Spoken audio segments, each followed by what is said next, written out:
Mantan Ketua DPRD Morowali, Irwan Arya, melaporkan Rismon Hasiholan Sianipar terkait dugaan penipuan dan perbuatan curang buku berjudul Gibran Endgame ke SPKT Polda Metro Jaya, Jakarta Selatan pada Jumat 24 April 2026 malam. Kebenaran untuk keadilan seluruh rakyat Indonesia. Untuk itu, janganlah pernah gentar menyuarakan kebenaran. Siapapun orangnya, siapapun dia di belakangnya, kami tidak akan pantang mundur. Kami akan maju tetap menyuarakan kebenaran ini. Siapapun, baik Presiden yang ke-7, kalau dia salah, salah. Kalau betul-betul ijazahnya palsu dan Gibran juga ijazahnya palsu, maka harga mati Pak kita makzulkan. Terima kasih. Laporannya terkait apa, Bang? Ya baik, hari ini Alhamdulillah saya ada di Polda Metro Jaya. Saya Irwan Esos, Alhamdulillah hadir untuk melaporkan Saudara Rismon Sianipar. Karena saya telah merasa tertipu, telah membeli buku Gibran Endgame ini, di mana saya rencana membeli 200 buku sampai 300 buku, dan saya baru membayar 60 buku, sisanya belum saya selesaikan. Dalam berjalannya sering waktu, tiba-tiba muncul pernyataan yang sangat mengagetkan buat saya. Saya terkejut dan tidak menyangka Saudara Rismon menganulir dan tidak mengakui bahwa ini buku yang ditulisnya benar. Dan dia menyatakan bahwa isi buku ini bohong dan palsu menurut dia.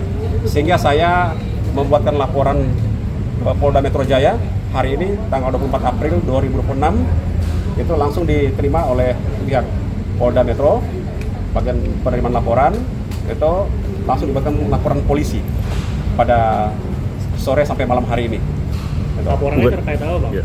Pertama, penipuan saya laporkan, gitu. Karena saya merasa ditipu setelah saya membaca isi buku ini, ya dengan muncul pernyataannya dia di Istana Wakil Presiden waktu itu, bahwa dia tidak mengakui dan menganulir isinya buku ini.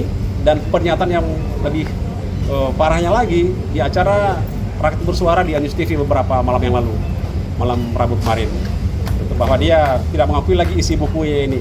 Sehingga kami yang telah membeli, telah membaca, sebenarnya Pak Rismon ini kami penggemar beratnya beliau, mengaguminya beliau dengan hasil penelitiannya beliau juga.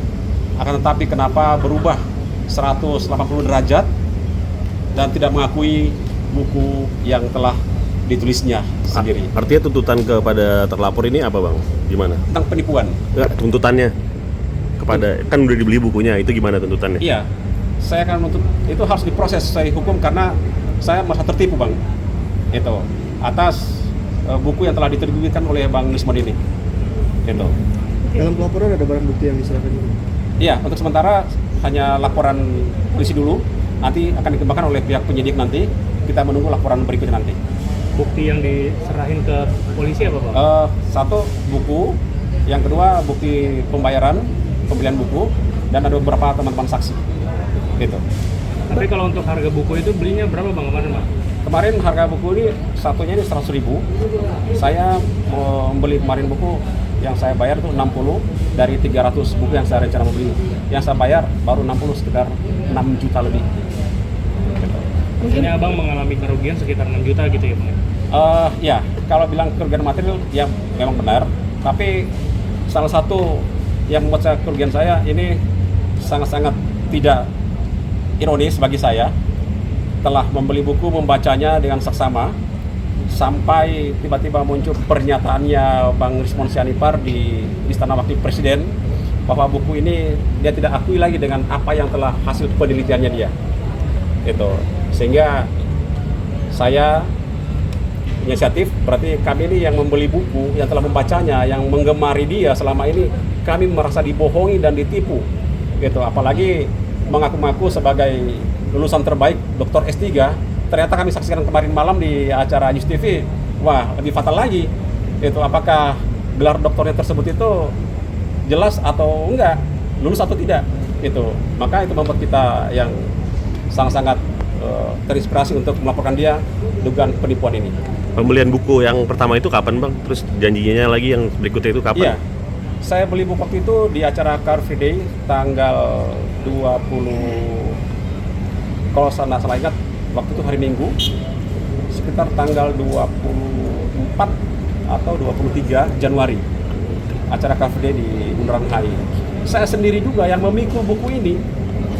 Saya Bang, sebagai mantan ketua DPRD Kabupaten Morowali, tidak pernah saya memikul buku itu hampir kurang lebih 1 kilo. Parkir mobilnya Bang Desmond itu di belakang Hotel Mandarin. Aku bantuin pikul bukunya dia. Lantaran saya menggemari dia tentang mengungkap kasus perusahaan ini, baik dugaan jasa palsunya Pak Joko Widodo, mantan presiden kita, maupun wakil presiden hari ini Pak Gibran. Itu sehingga saya punya harapan, keinginan agar kedepannya baik dari pusat sampai ke daerah nggak ada lagi calon-calon pemimpin kita yang diduga ijazah palsu. Ya, alangkah ironisnya kalau kita punya pemimpin dari kepala desa, lurah, camat, bupati, wali kota, gubernur sampai ke presiden, wakil presiden dan menteri dan wakil-wakil rakyat di DPR RI punya ijazah palsu. Kemana kita punya wajah negeri ini?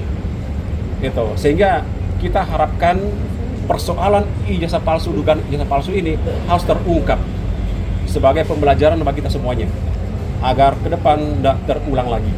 Itu harapan kita semua sebagai rakyat. Bang, izin kalau untuk pasal yang dikenakan pasal berapa, lalu mungkin ada bayarkan denda juga kah atau bagaimana Bang? Ya, untuk pasal ini sementara yang kami laporkan 2 pasal.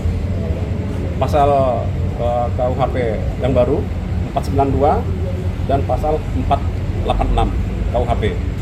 Dan sementara nanti kami akan kembangkan lagi pasal-pasal yang punya keterkaitan dengan hal tentang masalah ini. Terima kasih Bang. Sebentar saya screenshot.